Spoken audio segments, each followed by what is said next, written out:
Aller voir un psy pour la première fois, c'est pas forcément évident. Il faut se dévoiler et puis on a beaucoup de représentations qui peuvent majorer l'appréhension d'aller voir un psychologue. Alors justement, dans cette vidéo, je vous ai préparé 10 affirmations.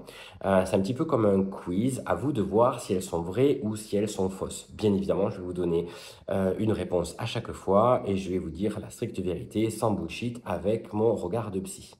Avant d'aller plus loin, je vous ai rappelé un petit lien dans mon commentaire où vous avez accès à une formation que j'ai mise en place qui s'appelle Booste ton potentiel. C'est une formation qui contient des outils pratiques et des outils théoriques qui vous permettent de déblayer un petit peu le travail sur vous pour vous permettre d'arriver à mieux vous connaître. Si ça vous intéresse, n'hésitez pas à cliquer sur le lien. En attendant, voyons directement ces 10 affirmations et voyons si vous arrivez à savoir si c'est vrai ou si c'est faux. Affirmation numéro un, les psychologues sont remboursés par la sécurité sociale. C'est vrai ou c'est faux ça? Eh bien, c'est faux. Enfin, c'est partiellement faux. Je vous explique. Seuls les psychologues qui font partie du dispositif Mon Psy, qui a été mis en place par le gouvernement suite au confinement en 2020, sont éligibles à un remboursement par la sécurité sociale. Si vous voulez un psy qui soit remboursé par la Sécu, il faut vous adresser directement à votre sécurité sociale pour qu'elle vous donne une liste de psychologues qui sont conventionnés. Très peu de psychologues ont adhéré à ce mouvement, alors je n'en fais pas partie. Je n'en connais pas personnellement, mais pour des raisons éthiques, effectivement, beaucoup de psychologues ont refusé d'adhérer à ce mouvement. C'est mon cas. Par contre, les séances peuvent être remboursées par les mutuelles en fonction de votre contrat. Par exemple, moi, quand je reçois des personnes, je leur demande s'ils veulent une facture, de façon à ce qu'ils puissent l'envoyer à leur mutuelle, et en fonction du contrat, un certain nombre de séances peuvent être remboursées. Parfois, c'est un montant sur la séance qui peut être remboursé sur un nombre conséquent de séances. Mais ça, c'est propre à chaque contrat de mutuelle, donc ça c'est à vous de vous renseigner. La plupart du temps, les personnes ne savent pas, je leur donne une facture, ils l'envoient, ils sont remboursés, tant mieux, ils ne sont pas remboursés, tant pis. Mais sinon, à part ça, les séances chez le psychologue ne sont pas remboursées. Deuxième affirmation, tout ce qui est dit au psychologue est strictement confidentiel. Vrai ou faux? Alors, ça n'a été pas trop difficile. Oui, bien sûr, c'est vrai.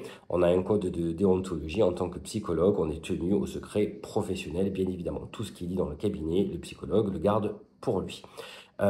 Sauf exception, si par exemple il y a une mise en danger pour la personne ou pour la vie d'autrui, le psychologue est censé le signaler, sinon il est complice, donc c'est pas possible. Mais pour toute autre chose, bien évidemment, le secret professionnel prime, c'est une priorité, donc tout ce qui est dit dans le cabinet reste au cabinet.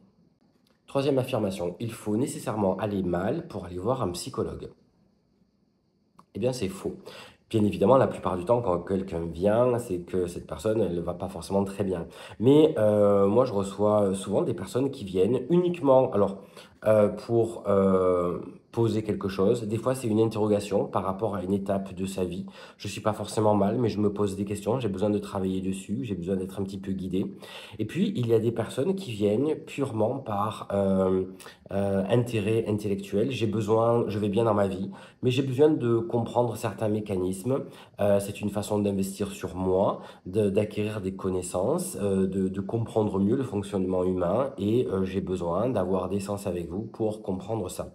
Et donc, on travaille sur ce qu'est un mécanisme de défense, sur tout un tas de notions finalement en psychologie que moi j'aime bien transmettre et partager. Et donc, on n'est pas forcément obligé dans une crise d'être mal pour aller voir un psychologue, même si la plupart du temps, il y a un déclencheur qui fait que la personne va venir. Autre phrase, le psychologue est un prescripteur, il pose des diagnostics. Faux. Un psychiatre est un prescripteur, il va prescrire des médicaments, il va poser des diagnostics. Le psychologue n'a pas vocation à poser des diagnostics. Bien évidemment, il peut aiguiller, expliquer à la personne qu'elle souffre de dépression et qu'il y a un vrai cas de burn-out. On a des outils, par exemple, moi j'ai une spécialité dans tout ce qui est lié à la souffrance au travail, donc je peux, avec des tests, des échelles, établir un diagnostic, mais avant tout, moi, mon travail, c'est la psychothérapie, c'est le fait d'aider la personne à aller mieux à travers les échanges et les entretiens qu'on va faire au fur et à mesure de l'accompagnement. C'est le psychiatre qui va poser des diagnostics et mettre en place un traitement si nécessaire par le psychologue. Autre affirmation, un psychologue ne parle presque jamais. Qu'est-ce que vous en pensez? C'est vrai ou c'est faux ça? Eh bien, c'est ni vrai ni faux, ça dépend en fait. Chacun a sa technique, on a tous une obédience particulière. Certains psychologues parlent très peu. Souvent, un psychologue d'obédience psychanalytique va être beaucoup en retrait et il va y avoir beaucoup de silence et ne va pas nécessairement beaucoup parler. D'autres qui pratiquent des TCC par exemple ou d'autres techniques vont être plus dans l'interaction. Par exemple, moi je suis un psychologue qui parle, donc il y a vraiment un échange, c'est un espace collaboratif, on fait équipe et on échange. Mais ça, c'est propre à chacun, ça dépend de sa personnalité, de son type d'accompagnement et chaque psychologue a sa méthodologie, celle qui lui semble avoir le plus de sens et avec laquelle il est le plus confortable. Autre affirmation, on parle nécessairement de son enfance, de sa mère, de ses parents, de son enfance pendant des semaines quand on va chez le psychologue. Vrai ou faux? Bien ça dépend.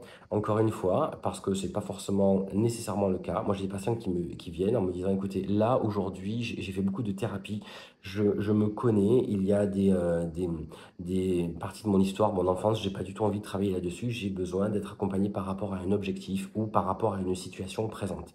Alors, bien souvent, on peut pas faire l'économie, malgré tout, d'avoir un minimum d'éléments du récit de l'histoire de la personne.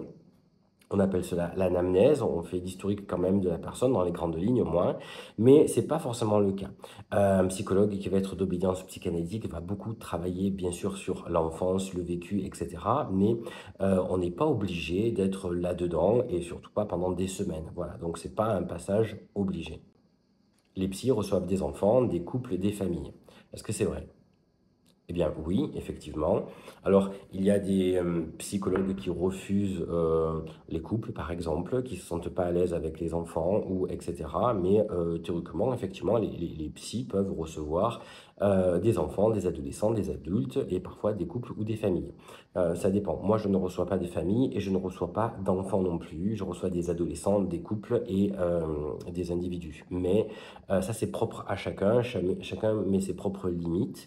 Moi, il y a des personnes que je ne reçois pas, voilà, les enfants, les jeunes enfants, par exemple. Je suis moins à l'aise avec ce public-là, je me sens moins spécialisé et donc il y a des spécialités, j'ai d'autres spécialités, mais pas celle-là, donc je préfère envoyer chez des confrères ou des consoeurs lorsque ce sont des enfants, par exemple. Mais ça, c'est propre à chacun.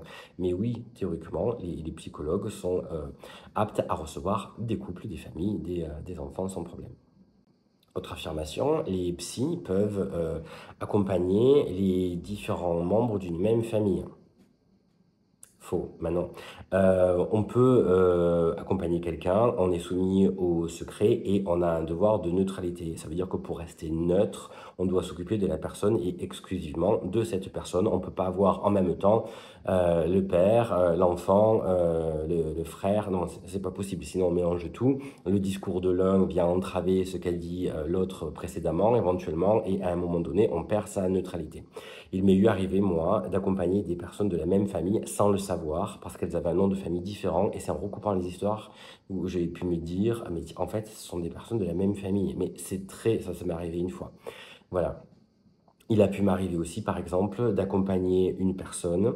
Le travail a un début et une fin. Je ne revois plus cette personne et au bout d'un certain temps, un autre membre de la famille se manifeste. Mais si le travail est terminé avec le membre de la famille précédent, que c'est vraiment fini, et qu'on peut démarrer quelque chose d'autre sur une problématique complètement différente, bon, pourquoi pas. Mais en général, on ne reçoit pas des membres d'une même famille en même temps, c'est pas possible. Voilà.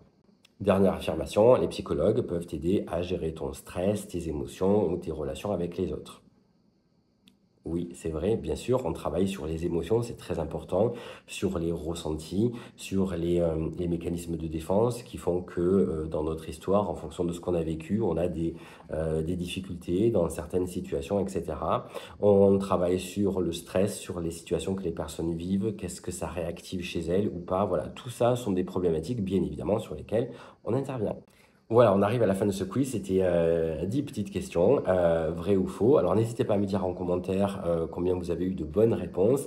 Est-ce qu'il y a des réponses qui ont pu vous surprendre ou pas du tout? Et maintenant, si vous voulez un autre épisode avec d'autres idées reçues, n'hésitez pas, je vous en ferai un avec plaisir.